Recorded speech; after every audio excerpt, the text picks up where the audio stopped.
Hello, welcome to day 9 of cats not getting along together. Welcome to my first Facebook ever live series, Monica Dina Hupperts of Whole Heart Energy Healing here.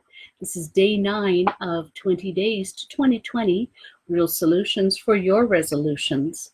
A new decade and a new you getting off to a great new start. Today is going to be about the benefits of setbacks.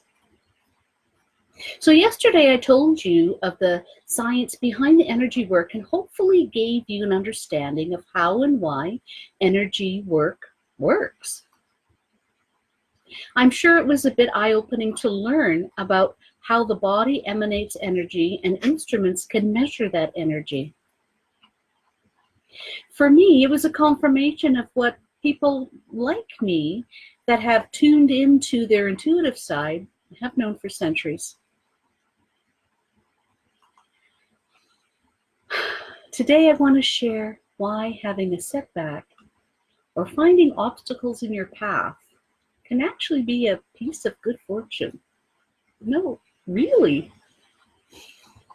I was to meet up with a woman to do an exchange of energy work. I saw her as an knowledgeable and caring person as I was trying to solve a problem. Hi, Auntie. I thought of her and I decided to reach out and ask her for some help. She agreed and we arranged to meet on a Zoom call at 7. I thought I understood that her time zone was the same as mine and set out a link from my calendar with the 7 p.m. notification. As this was a pressing problem for me, I wanted to make sure I would not let the time slip by and went on to my computer 45 minutes early to open the Zoom link in case she too arrived early.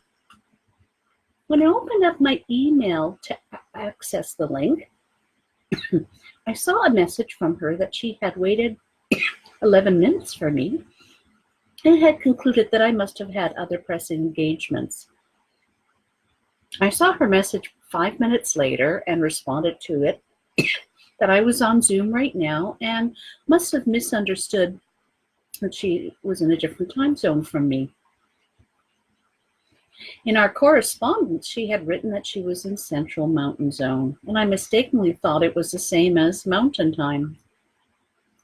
When there was no response to my emails, I looked up her number and made a long-distance call. Her husband answers, and I say who I am and ask to speak to her, and he queries what this is in regards to, and I reply, energy work. In the background, I hear him relay the message to his wife and then get informed that she's busy now. I fumbled a surprised response of a misunderstanding of the time zone and was informed that they live in the Central Time Zone. Still bewildered why she would not take my call, I asked him to relay a message that I had called and would like her to call me back when she was no longer busy.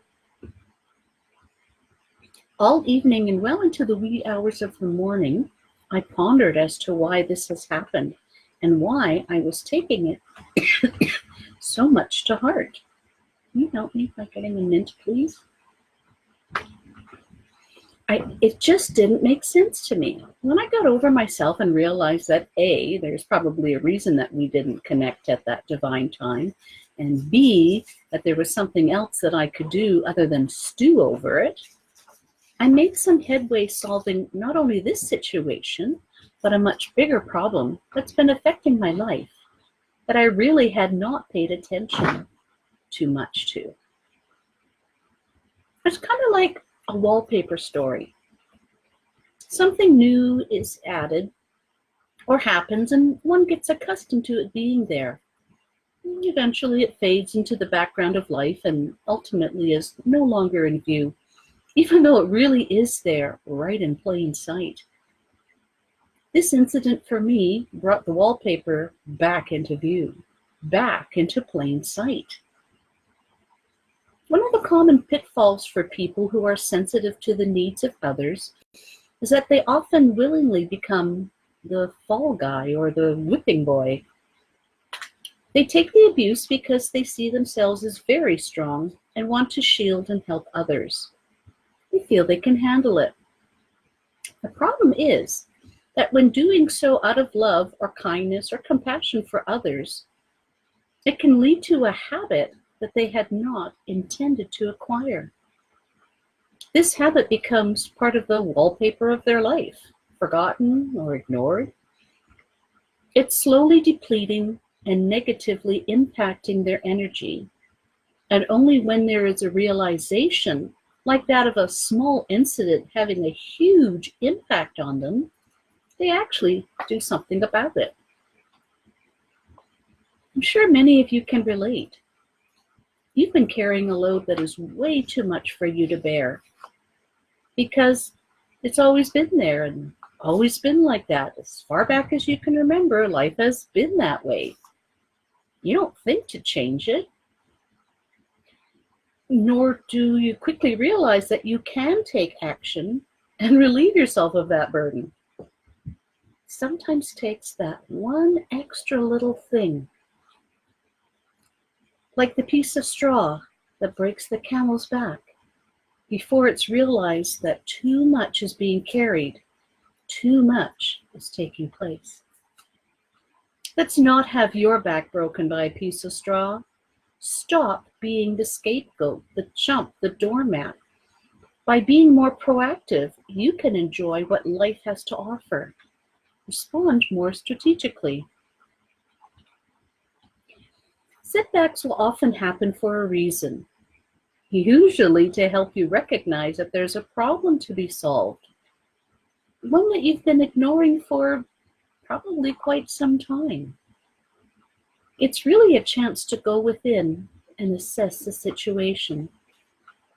It's a chance to redirect, take inspired action, course correct, and continue. Take a moment to ask yourself, am I really going in the right direction for me? Could I use a new perspective and new information to help me solve my problem?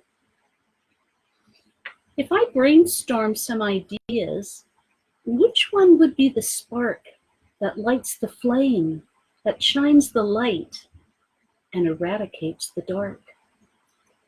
Think, reflect. Once you gain clarity and decide to do something different, I'm sure the solution to your resolution will present itself, or present themselves. You're allowed to come up with more than one great solution, you know. Once you've made your choice of correction, continue on. If one idea doesn't pan out, try another. Find a way and do it. Oh, and as an update to my story, that woman called me up the next day, sounding cheerful as ever, and we did get together on Zoom. And she helped me achieve a breakthrough in my problem. Our friendship has deepened, and we've been exchanging services ever since. I love win-win, don't you? Monica Dina Hupperts of Whole Heart Energy Healing. This has been day 9 of 20 Days to 2020. Real solutions for your resolutions. Tips on how you can get a new year, a new decade, and a new you off to a great new start. Cheers to your success. Bye-bye, y'all.